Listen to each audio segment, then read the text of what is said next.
Hey guys, Sean with Long Honeymoon here. Today we're taking a look at a generator.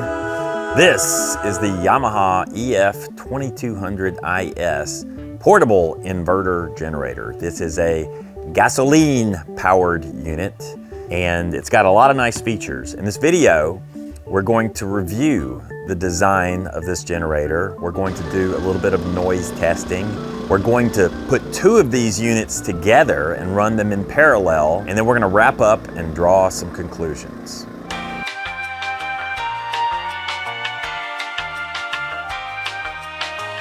Why do you want a portable inverter generator? Well, quite simply, this is electricity in a box. Insert good old-fashioned fossil fuel, and out comes electrical goodness that will power your RV, power tools for do-it-yourself home projects, and I like having these units around the house in case of a power outage or nuclear apocalypse.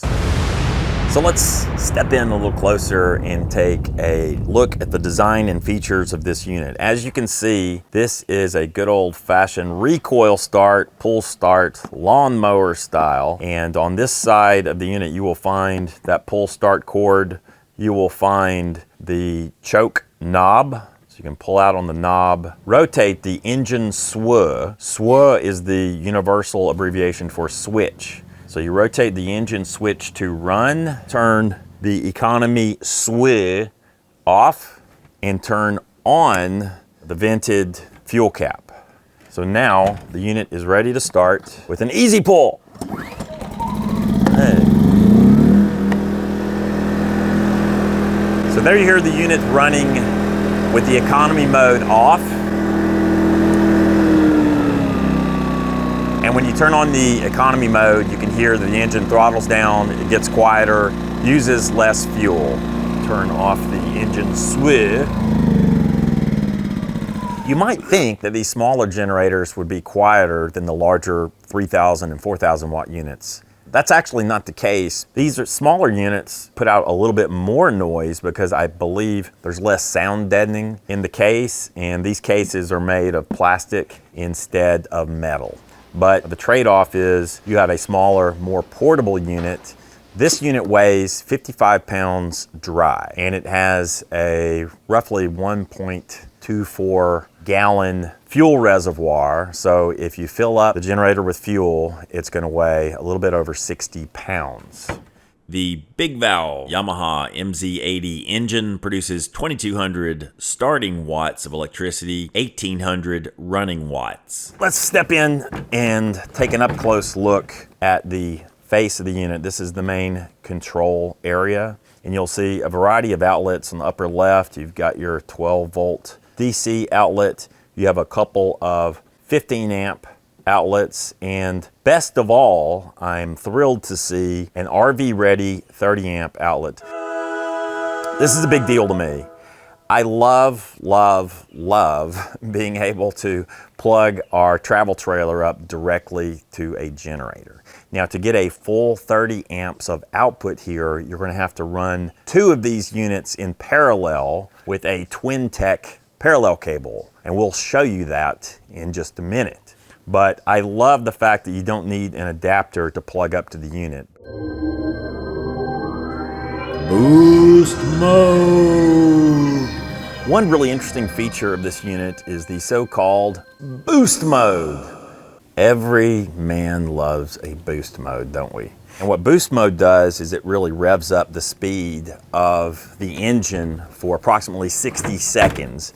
If you're starting something that requires a really large draw of electricity, you put it in boost mode. I mean, we're talking about, for example, a submersible pump or an air conditioning compressor. To engage boost mode with the engine running, you simply hold in this little button for 3 consecutive seconds.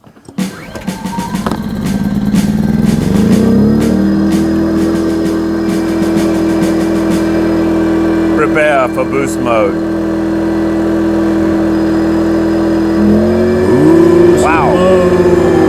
Boosted. So to take the unit out of boost mode, you simply press this button for 3 seconds.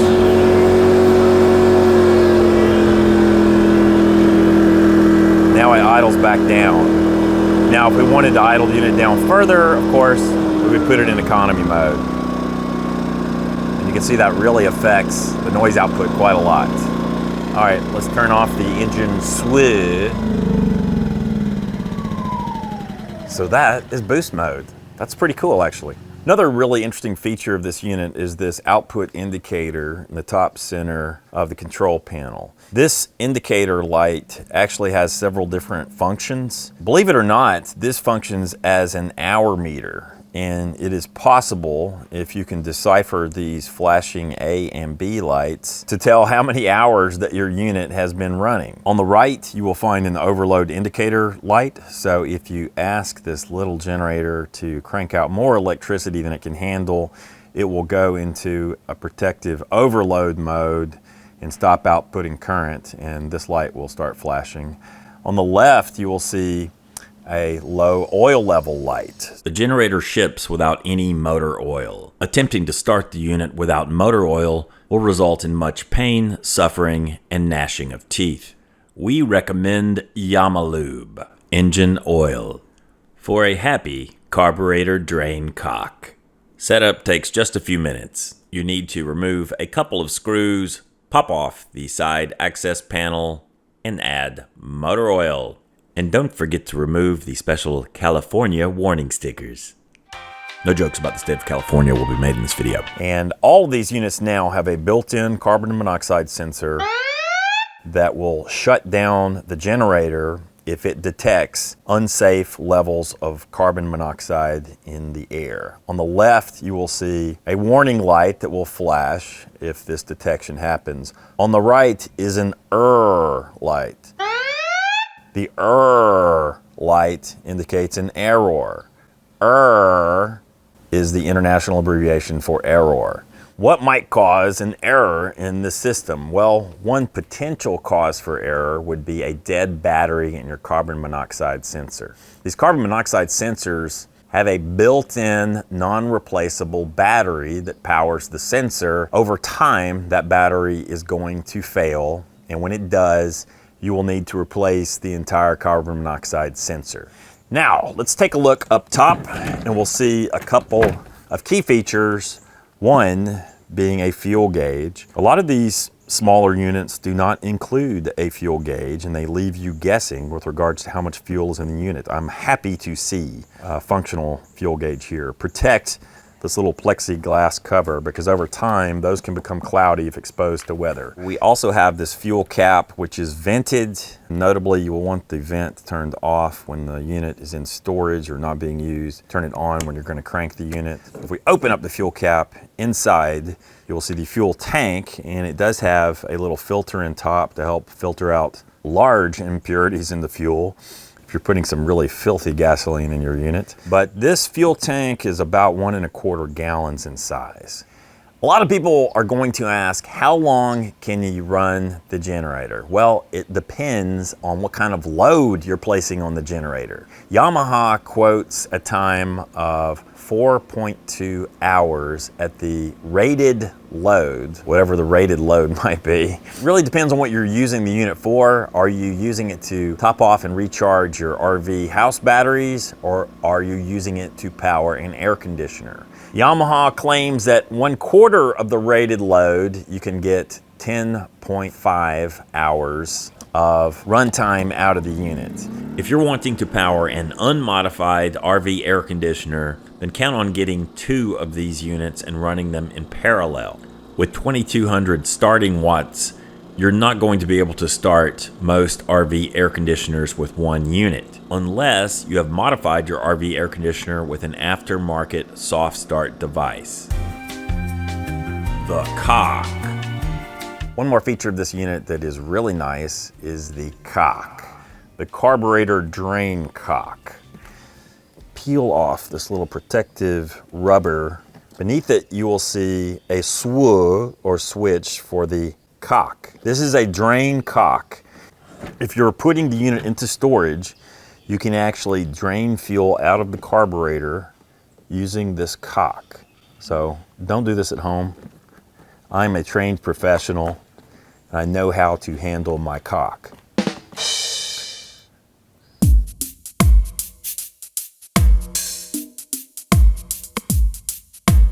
The symbolic imagery there is striking, is it not?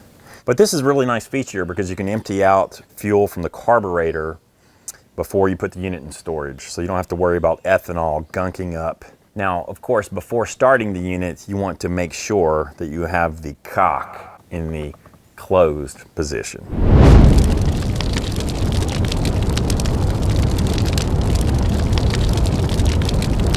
One additional point I want to make about this generator and all portable inverter generators concerns the exhaust. The exhaust on these units, and I'm just speaking in general terms about all of these portable inverter units, outputs a lot of heat.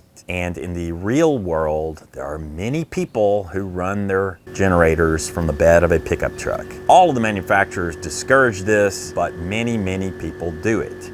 If you do, you need to make sure that that heat is flowing away from anything flammable that might be in the bed of your pickup truck.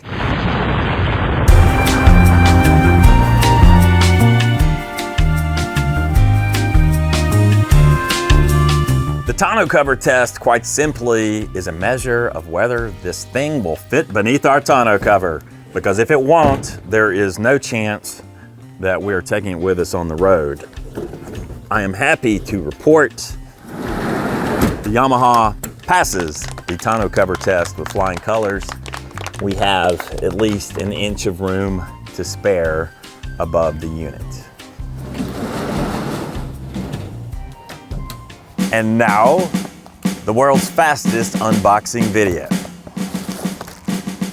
We're done. Here we have the Twin Tech cable. This cable will connect these two generators and allow you to run them in parallel. All you have to do is slide it in. And I am told it doesn't really matter which order these are connected.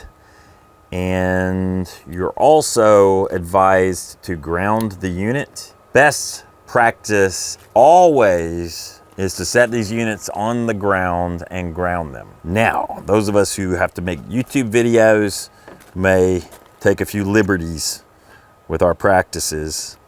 We do it for you. Again, I am a trained professional and I know how to handle my... All right, so once you have these units connected, the first unit that you crank will be the primary generator, and the second unit will be the secondary generator.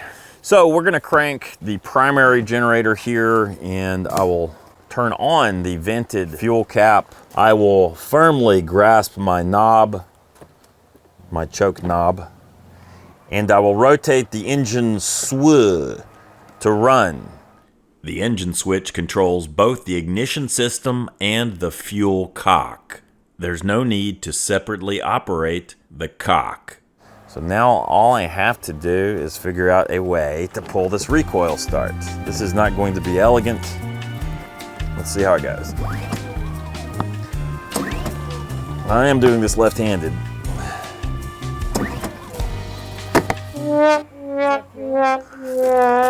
It does have fuel in it. There we go.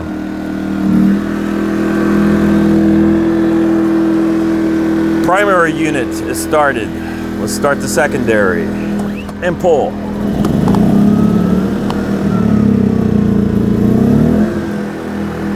We're in business.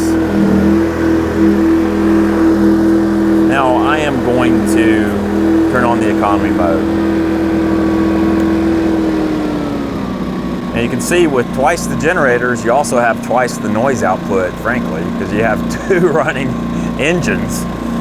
But hey, a lot of people like it this way.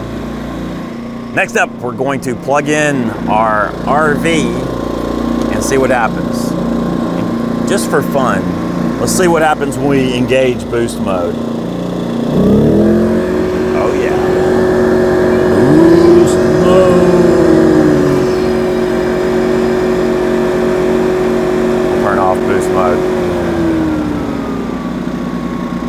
So now we got our travel trailer plugged up, and we should be receiving a true full 30 amp output from this outlet. As always, the Loloho generator noise team put these units through a battery of demanding tests. The generators were placed a distance of 25 feet away from a digital sound meter. Noise output was recorded under a variety of load scenarios. The upshot is that this unit is a bit noisier than expected, and the economy mode makes a massive difference on the noise. With economy mode turned off, you can expect to enjoy at least 64 decibels of noise output. But switching on the economy mode throttles down the noise almost 10 decibels into the 55 or 56 decibel range.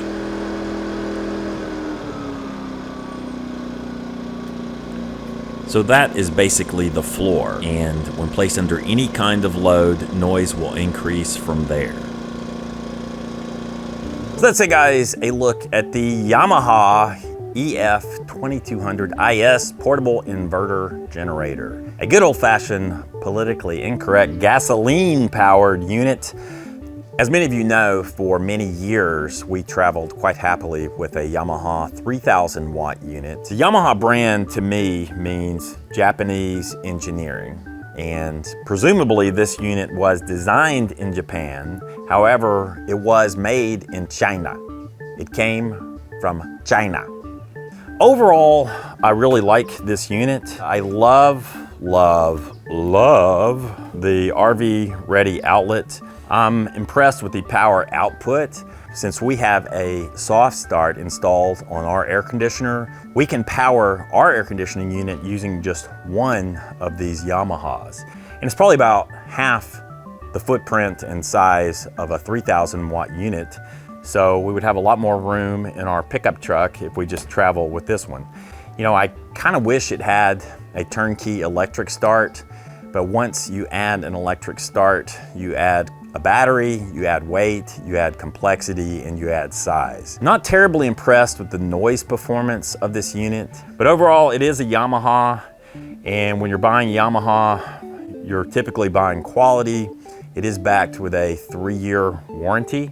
This unit is in strong contention to be our travel generator when we take our Airstream out on the road this summer. What do you think about this unit? Have you had experience with Yamaha generators in the past? How do you feel that this Yamaha stacks up against the competition? Let me know in the comments, and certainly ask any questions you may have about the Yamaha. I'll be happy to answer them. Until next time, I'm Sean. This is Long Long Honeymoon, where we say, low, low ho. Engine swift.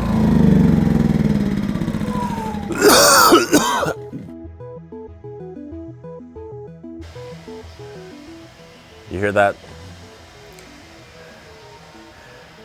Without fail, anytime you attempt to shoot a video outside, somebody fires up a leaf blower, somebody fires up a band saw or power tool, an airplane flies overhead, and dogs start barking.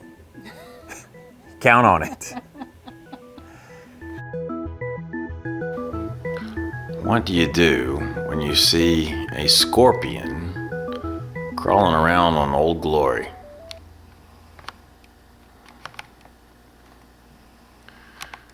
Afraid your time in this world is not much longer, Mr. Scorpion. Now, let's see if I can twist off the fuel cap. Good Lord. What the hell? What have I done? I can't.